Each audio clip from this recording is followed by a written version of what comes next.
자, 여러분 안녕하십니까? 경제학을 담당하는 경제학 짱박사 장성구입니다. 오늘 시험 칠은 26년도 공인노무사 1차 경제학 문제 출제 경향을 좀 살펴보면서 기존의 5개론하고 비교해 가지고요. 어떤 정도 출제됐는지 앞으로 출제 경향과 공부 방법 말씀드리도록 할게요.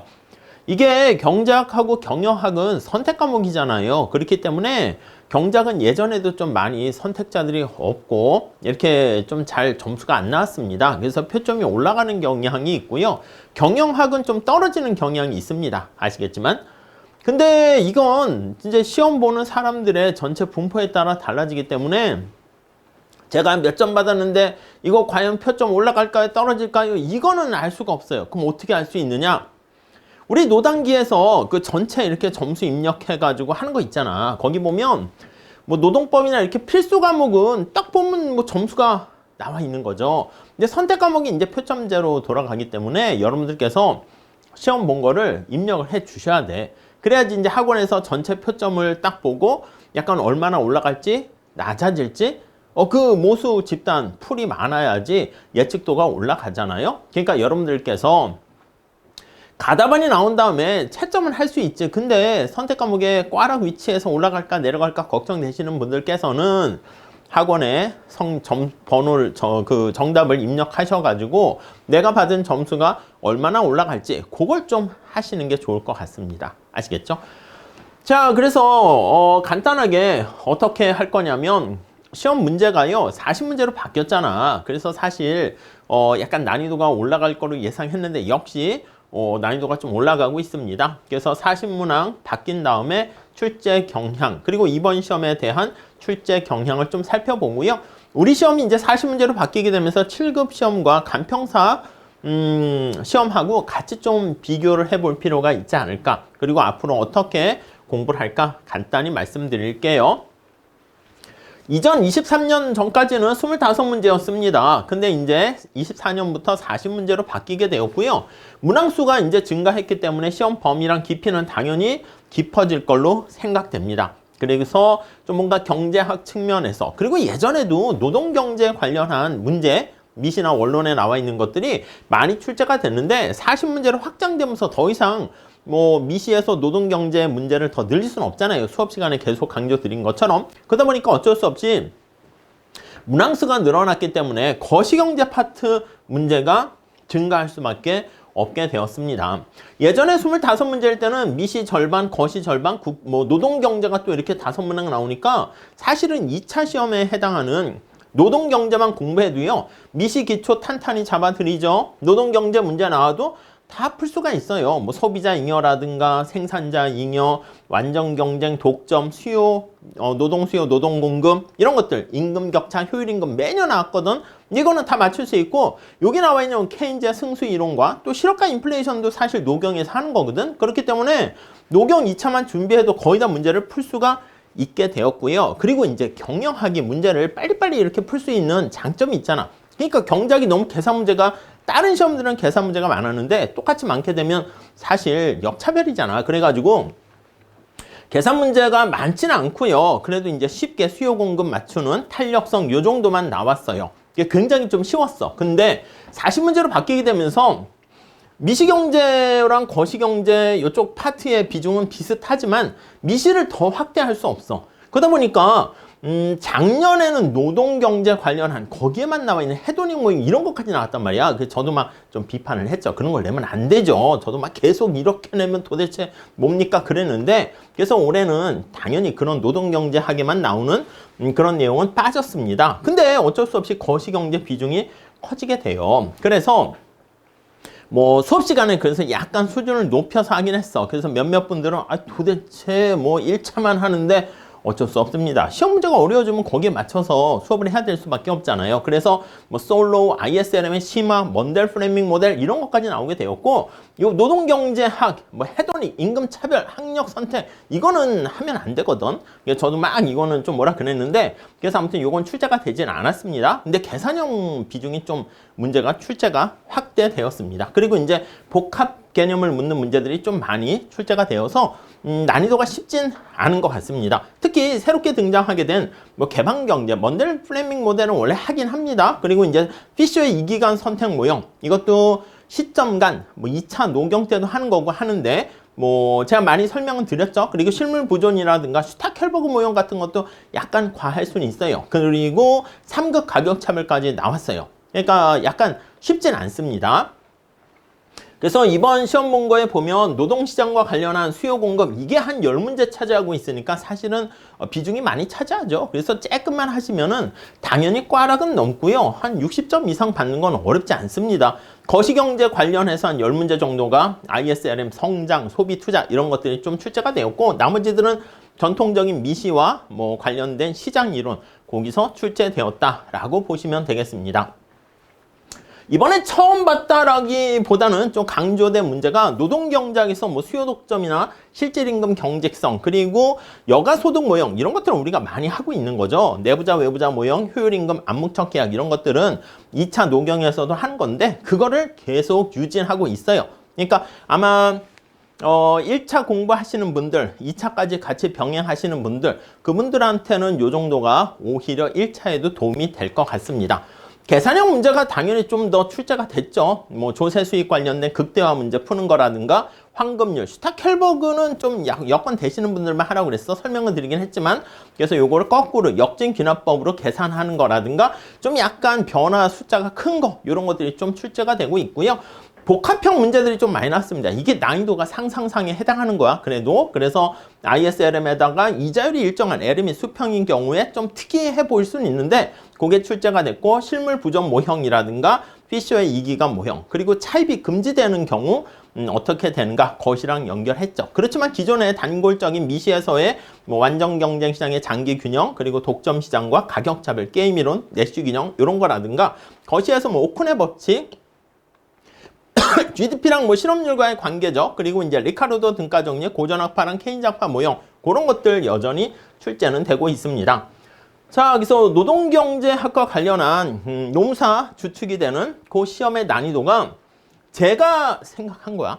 예전에 25문항일 때는 5점 만점에 한 3점, 한 2.5 이 정도의 난이도로 가중치를 잡을 수 있는데, 7급 공무원이 만약에 3.5라 그러면 간평사가 또 요거 산업인력관리공단에서 하는 게 시험 문제가 다 어려워집니다. 간평사의 경제학도 난이도가 회계사만큼은 아니지만 굉장히 올라가고 있는데, 그걸 만약에 4.2라고 하면 거의 노무사도 간평사 수준까지 이렇게 올라갔다, 이렇게 볼 수 있어요. 그러면 다행인 게, 글쎄 경유학이 뭐 쉬웠는지 어려운지 잘 모르겠지만 표점을 돌리니까 그나마 다행이긴 하지만 만만하게 볼 건 아닙니다. 그래서 2차 때 노경 하시는 분들은 다시 또 바뀌어야 될 것 같아요. 1차 때 경제학을 선택하셔서 좀 제대로 하시는 게 낫지 않을까 하는 생각을 합니다.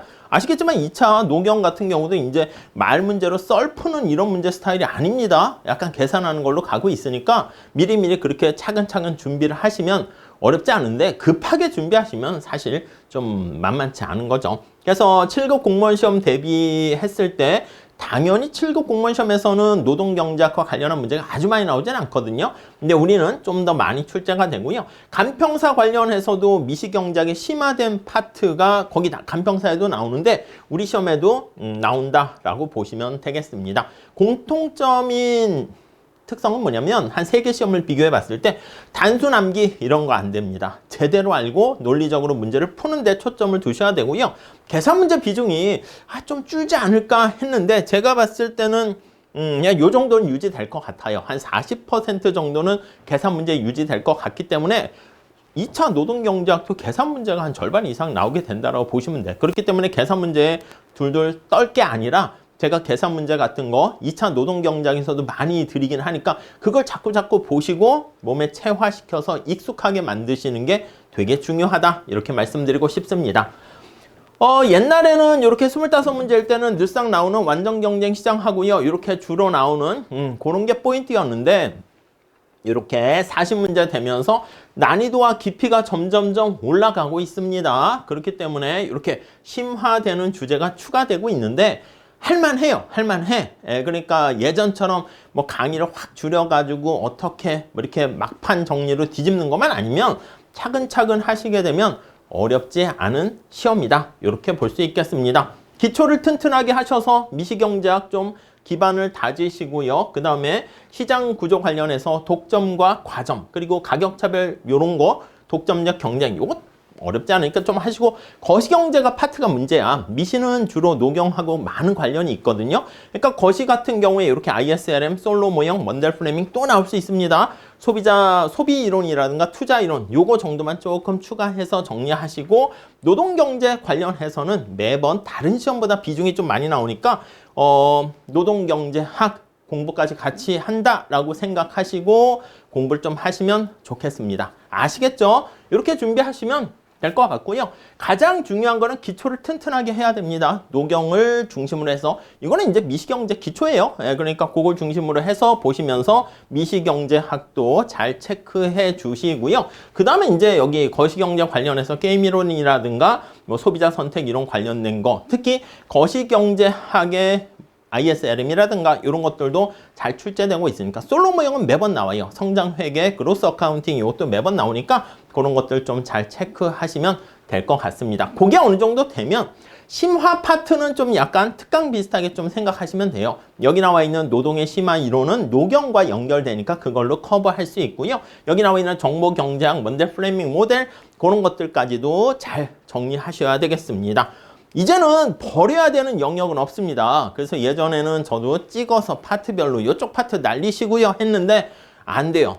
그렇게 할 수가 없습니다. 오케이. 근데 뭐 그래도 잘 모르겠어요. 경영학 출제 경향이 어떤지 모르겠는데 범위는 경영학이 더 넓거든. 그러니까 경작은 그래도 7급 시험이나 간평사 시험 수준에 맞춰서 우리도 계속 하시게 되면 충분히 뭐 고득점 안정적인 점수를 받을 수 있을 거예요. 제가 봤을 때 이렇게 탑5 그래도 난이도 상상상에 해당하는 것은 거시 파트에 이렇게 차입 제약 하에 시점 간 자원 배분 문제라든가 요 생산함수 루트 속에 들어가는 거 이거 알죠? 이거 완전 대체제 아닙니다. 그래서 요거 원점에 대해서 볼록한 형태 됐을 때 이렇게 임금이 하락, 이거는 여러분 2차 시험에도 출제 가능성 충분히 있습니다. 아시겠죠? 그러니까 요거 나중에 제가 계산 문제로 노경에서도 한번 문제로 내볼게요. 그리고 여기 나와 있는 부존점, 실물 부존점을 중심으로 해가지고 예산선 변화서, 대체효과, 소득효과 하는 문제가 좀 그래도 있고요. 그리고 요 솔로 모형과 관련해서 환급률 계산하는 거, 그래서 생산함수의 접선의 기울기인 MPK와 여기 나와 있는 감가상각률 고게 같은 걸로 푸는 거, 요게 좀 그래도 쉽진 않았을 것이고, 그리고 여기 조세와 관련한 총수익 극대화 요것도 조금만 하면 되긴 하지만 약간 그나마 계산 문제, 시간을 잡아먹는 문제들이 아니었나 하는 생각을 해봅니다. 자, 여기서 저와 같이 공부하는 방법은요, 기초를 튼튼히 해주시고 기본 강의 잘 들으시면 됩니다. 그 다음에 객관식 문제를 좀 풀면서 기본 강의에 했던 내용들을 다시 접목하게 될 것이고요. 뒤로 가면 이제 기출문제. 제가 기출문제 책을 출간하긴 했지만 40문제로 바뀌면서 한 3년치가 누적돼야지 대략 감을 잡을 수 있거든. 이제 3년치가 어느 정도 됐잖아. 그래서 기출문제도 제가 다시 또 출간해가지고 보긴 할 텐데 기출문제를 시간 재놓고 푸는 연습하시고요. 여건이 되면, 아니다, 여건이 되는 게 아니라 반드시 해야 될 것 같아요. 하프 모의고사를 제가 운영할 테니까 20문제씩 보는 거 시간 타임 어택 하는 거예요. 그래서 마련할 테니까 그거 한번, 모의고사 있긴 하지만 그걸 좀 해야 돼. 시간 안에 문제 푸는 거랑 여유를 두고 푸는 거랑 약간 다르거든요. 그 다음 이제 마무리 모의고사 문제 풀면서 핵심 정리하시게 되면 제가 봤을 때 뭐 충분히 커버 가능하지 않을까 하는 생각을 해봅니다. 그리고 이제 뭐 학원 강의나 유튜브에 제가 특강이나 이런 것도 몇 개 올릴 테니까 그런 것도 여건이 힘드신 분들은 참고해서 보시고요. 제가 운영하는 카페에다가 질문 같은 거 주시고 그때 제가 공부 상황이 이렇습니다. 상담하는 거죠. 그래서 좀 자세하게 알려주셔야 돼. 그래야지 저랑 조교 선생님께서 어떤가 진단을 하고요. 대비책을 좀 말씀드릴 수 있을 것 같습니다. 자, 정리를 해보면 경작은 공식 암기 거기서 끝나는 게 아닙니다. 그걸 어떻게 적용을 해가지고 문제를 풀 수 있는가, 문제 해결 능력까지 보는 것이기 때문에 여러분들께서 말 그대로 방법은 부단한 연습밖에 없다. 이렇게 생각해 보시면 되겠습니다. 40문제 시험은 25문제랑 완전히 다릅니다. 그리고 약간 옛날같이 뭐 날림을 어떻게 하는 거 절대 통하지 않습니다. 올해도 그랬는데 내년 시험은 어떻게 될까요? 예, 쉽지 않습니다. 그러니까 더 어려워졌다는 게 아니라 지금 수준이 어려운데 그렇다고 아예 못할 건 아니고 근데 그 수준이 계속 유지되지 않을까 하는 생각이고요. 여기 기출 범위를 넘어선 이건 뭐냐면 25문제에서의 기출 범위를 넘어선다는 거야. 근데 이제 이게 새로운 뉴 노멀이 되었다. 이렇게 생각하시면 됩니다. 여건이 되면 노동경제학 수업도 같이 병행하시면서 공부를 하시게 되면 여러분들께서 오히려 노동경제 관련된 문제는 쉽게 커버할 수 있다. 이렇게 보시면 되겠습니다. 네, 시험 보신 분들께서는요, 좀 아무튼 고생 많이 하셨으니까, 채점은 또 뒤로 하시고 좀 잠깐 쉬시고요. 그리고 이제 준비를 하시려고 진입하시는 분들께서는, 제대로 공부해야겠다라는 생각으로 준비를 하시면 좋겠습니다. 자, 여기서 마치고요. 수업 시간에 뵙도록 하겠습니다. 감사합니다.